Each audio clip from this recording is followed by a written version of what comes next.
Update: I don't want to help my boyfriend buy a house. Original post: I've been with Mark for 2 years now. When we got into a relationship, we discussed what we wanted: marriage, kids. But we haven't really talked about taking the next step yet. Mark's dream has been to own his own house. He has been saving up for it, but because we live in a medium to high cost of living city, it's not going as fast as he'd have liked. Yesterday, he asked me if I would consider covering rent and utilities for a year while he aggressively saves. Frankly, I'm not 100% on board, and I told him. I asked him if he has thought about marriage. He said that it might be too soon, and I agree, but that he definitely loved me and saw a future with me.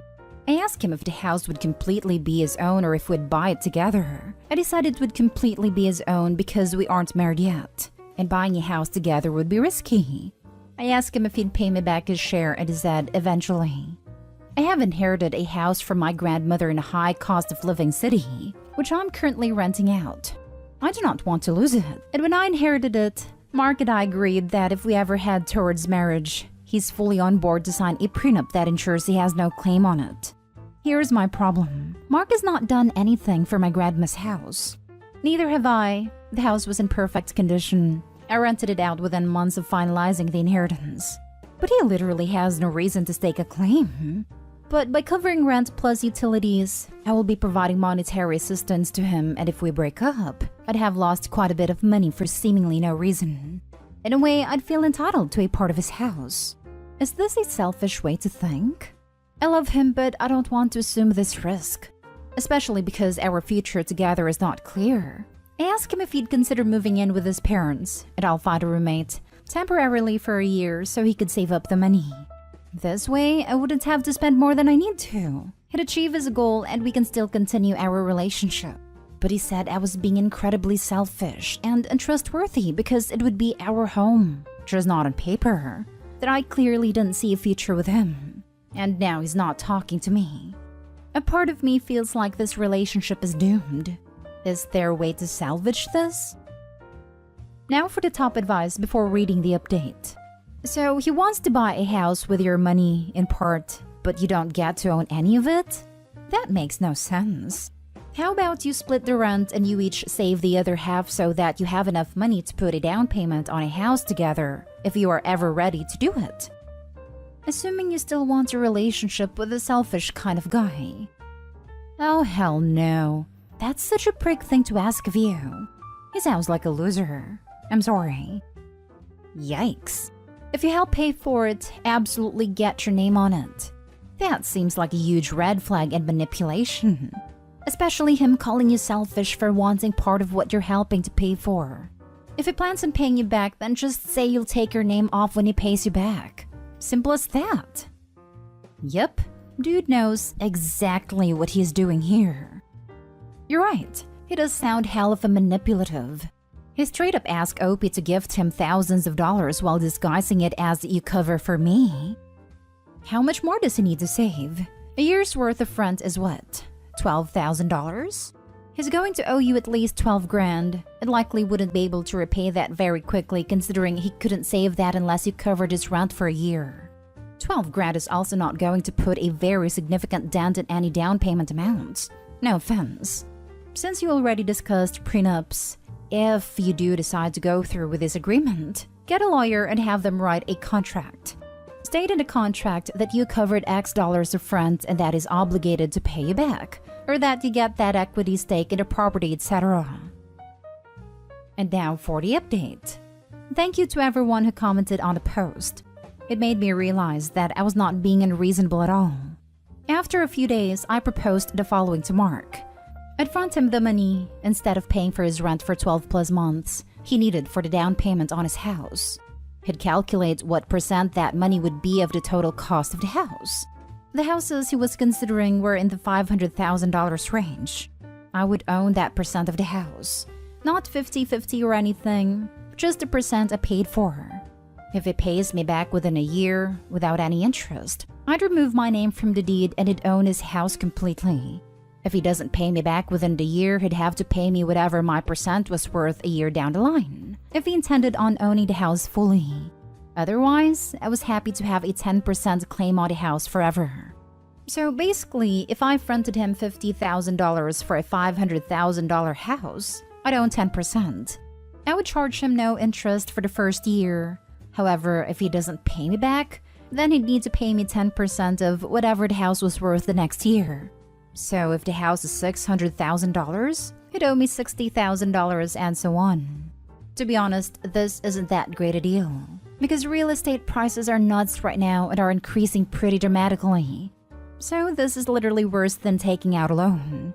I proposed this in the hopes that he declined and we just have to go back to never having discussed this at all. To my surprise, he immediately agreed and said that he'd get a lawyer to draft an agreement, even though he hadn't finalized the house. Well, okay then. He had it ready in 2 days. He was incredibly pushy about me signing it, but I wanted to review the whole thing with my lawyer, so I didn't care. Turns out, there were some super shady clauses added, with my contribution being termed as a gift and not a loan. I'm not going to go into the details, but my lawyer basically said that this agreement was super problematic and would cause all sorts of issues down the line. He drafted an alternative and sent it to Mark. Mark did not sign it and was adamant that I signed the original agreement and wouldn't tell me why.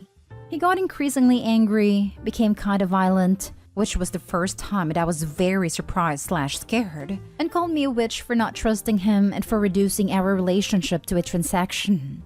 After 2 whole days of this, of emotional manipulation and gaslighting, I decided that I no longer trusted or cared for this man, and there was no way in hell I can continue to be in a relationship with him. So yeah, I'm out of that relationship, y'all, and my money is all mine. All I can feel is peace. Too long didn't read. Mark is now an ex. Your proposed plan was well thought out. My contribution being termed as a gift and not a loan. Wow. So it turns out he was a con man all along. A long con to steal $50,000. Mark is now my ex. Even smarter move. I believe for his mortgage to be approved, he'd need to show the money was a gift and not a loan. If he has another loan listed of $50,000, it's going to change the terms of his mortgage. All in all though, good move not getting involved. It had disaster written all over it. That makes sense. But he could have told her that and explained it and asked if that was okay. But he didn't. He had it hidden in the small print and never mentioned it to her. I guarantee his lawyer would have drawn his attention to that fact. It took her lawyer to spot it. There was a huge chance he'd have used that clause to never repay her. As a banker, I see things, and money and family/friends should never mix. Good on you for protecting yourself. My sister was one of the bank people with a desk, so higher than a teller but not a manager at a branch. And the stories she told? The guy never had any intention of paying you back that $50,000. I wouldn't be surprised if his plan was to string you along with a promise of marriage and milk you for rent money as long as possible. Good on you for seeing through his BS. Agreed. I think him getting violent, seriously, what a piece of scum, confirms that he ultimately viewed Opie as nothing more than an ATM. Called me a witch for not trusting him. I can't say this with 100% certainty, but I'm 100% positive every single piss-taking grifter's final words are exactly the same. Translation, how dare you find out and call me out for knowingly trying to rip you off. It really does light up how little shame they have and how manipulative and comfortable they are, acting like a decent person to get what they want from you. Once you translate that line, you get the benefit of a little shudder and ew when you think of that person, so getting over them is easier. Now for the last story. Update. My husband is lying about working late. Original post. I am 32 female. My husband of 5 years is 37 male. Since early 2020, he got a promotion. He told me one of the responsibilities of this promotion was that he had to work until 9:30 p.m. every Friday. He told me it was to oversee the finalization of all the work they had done that week. He told me it wasn't just him, it was also one of his coworkers, Glenn, and some other people. Glenn is in his 60s, and I've met him a handful of times pre-2020, but him and his wife don't go out much. I just happened to run into Glenn's wife at the supermarket. I barely recognized her, but she called out my name first and we began talking. She was saying she was finally beginning to feel comfortable going out again. and how her and Glenn had begun to take cooking classes, so she was at the store getting something for their class tonight. I was confused and asked if Glenn was getting out early tonight. Since my husband never gets out early, he always comes home at 10 p.m. on the dot. She said no, they were going after he came home from work. I was like, wow, you guys are really night owls. She looked confused and was like, well, it's over 7:30, so I asked her what about Glenn working late on Fridays. And she was so confused and was like, he's never worked late on Fridays. So it was pretty awkward and I just told her to enjoy her class and left. I know he said it's Glenn he's working late with. He talks about it all the time. After everyone left, me and Glenn got eggs for dinner. Glenn complained how tired he was the whole time, etc. He normally comes home at 5:30.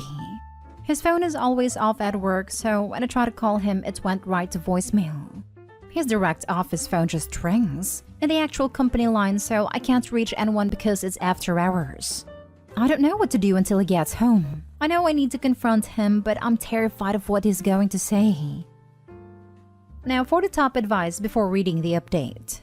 I don't have any specific advice other than confronting him about this 2-year ongoing lie. Also, I'm now emotionally invested in this and want to know what happens after you talk to him. It's an awful situation for sure. I can't see this being anything but bad, but I really hope it's not infidelity. I'd go sit outside his work, see if his car is there for the next few Fridays. If he leaves, follow. Do some investigating. I wanted to surprise you for dinner, but you weren't there. Ask him about his evening at work. Make him seem like all is well. He'll end up mentioning Glenn at some point, but try to avoid asking him about Glenn directly or he could suspect you may know. Once he spun a web of lies about Glenn and him working together, you then tell him that you met Glenn's wife and she told you he's never worked late. Watch him try to lie his way out of that one. And don't give too much info. Let him talk. They generally get uncomfortable with the silence and talk themselves into a hole. This is dumb if she already knows he's lying. Just tell him, so I ran into Glenn's wife and she said he doesn't work late. What have you been doing on Fridays? Don't play stupid games. Be confident, have self-esteem, and communicate. I'm a super patient person, so I would investigate. Go to his work on Fridays, sit at a parking lot, maybe follow if he leaves. I'd take pictures. Dig into financials and calls and anything else you can think of. If anything is going on, I'd compile it all and give it to him with some divorce papers. If you aren't patient, you straight up tell him what happened. I'd probably just tell him I saw Glenn and he said he never works late with you. Don't even believe him when he says it's another Glenn. Pack your things and go until he decides to tell you the truth. Maybe it isn't something as bad as you think. Maybe he's taking some classes or something. Either way, you have got to find out, and then let us know what happened. And now for the update. Good day. My last post was about how I found out my husband lied to me about working late for the last 2 years. He said he had to work Fridays until 9:30 p.m. Then I ran into the wife of the co-workers he claimed he was working with, and she let me know that wasn't true. I confronted my husband when he got home at 10 p.m. on the dot on Friday. I told him I knew he was lying about working late. He tried to deny it until I told him I had spoken to Glenn's wife. He then tried to say Glenn had stopped working late recently, but then I let him know that Glenn's wife told me he had never worked late. Eventually, I found out he was cheating on me with a woman down the street from us. She has 2 entrances into her driveway, and he would use the north entrance and then park in her garage, so even if the kids and I drove by, we wouldn't see. Then he would leave her house at exactly 9:58 to be home at 10. I am leaving him, which he doesn't want. A lot of people said to get proof of his cheating. In our state, it doesn't make a difference if I had proof of adultery or not. Thank you to everyone for your comments and well wishes. Have a great night. I am so sorry. You deserve better, and I'm proud of you for leaving. You do what serves you best. I mean, after all, he had no issue being profoundly selfish, a liar, and a sneak for 2 years, so he shouldn't be surprised. Divorce sucks. It's scary and stressful, but it also has another side at the end which will hopefully be filled with calm and healing for you and your children. Best wishes. I'm so sorry that you have to deal with this. This. The audacity of the man to claim he doesn't want her to leave him after cheating on her for 2 years. What the hell did he think was going to happen? I had been so hopeful there was another Glenn or some kind of misunderstanding for your sake. Really sorry to hear this. Wish you the best luck, OP. That sucks. So he probably went around her house on other days than Fridays. Talk to a lawyer before doing anything. You should stay in your home and ask him to leave, because that gives you an advantage. Yes to this. Don't leave the house at all. Consultations help a lot and are usually free or cost around $30 to $50. You do not have to use a lawyer or pick the first one you come across. Shop around. The paperwork is not hard. I did the first steps myself. I'm sorry this happened to you. What an absolute piece of. I can write a thesis about what I think of him but won't change anything. You made a right decision, and you will end up better and stronger. You're so strong standing by your decision and not let him emotionally manipulate you. You have no idea how strong you are. Well, at least for me. Hugs from far and electronically. We're proud of you. We support you. You didn't deserve this.